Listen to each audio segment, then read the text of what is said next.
세월호 참사와 관련한 국가정보원의 세월호 유가족 사찰 의혹에 대해서 무혐의 처분이 내려졌습니다. 청와대의 수사 외압 의혹도 역시 무혐의로 종결됐습니다. 세월호 참사 검찰 특별수사단의 수사 결과를 강희경 기자가 보도합니다.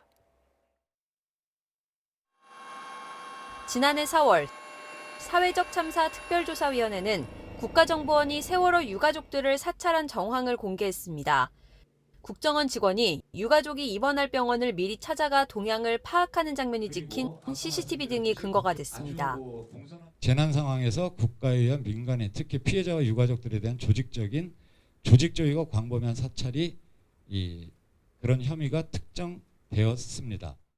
특조위 수사 의뢰와 유가족의 고소 고발이 이어졌지만 검찰 특별수사단의 결론은 모두 무혐의였습니다.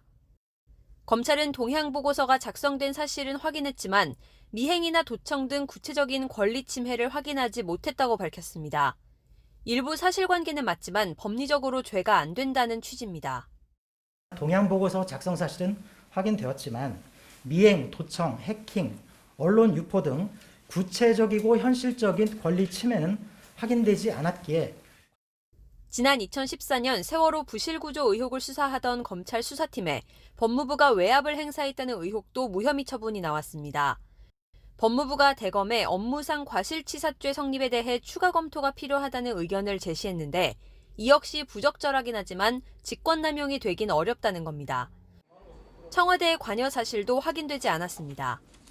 특수단은 이 밖에 청와대가 참사 인지 전파 시각을 조작했다는 의혹과 고 임경빈 군의 구조 지연 의혹, 세월호 항적자료 조작 의혹 등에 대해서도 혐의점을 찾지 못했습니다. 수사기관 특수단은 관련자 201명을 대상으로 269차례에 걸쳐 조사를 진행했습니다. 황교안 당시 법무부 장관과 우병우 전 민정수석도 서면 조사를 받았지만 앞서 기소된 해경지휘부 등 20명을 제외하고는 결국 아무에게도 책임을 물을 수 없게 됐습니다.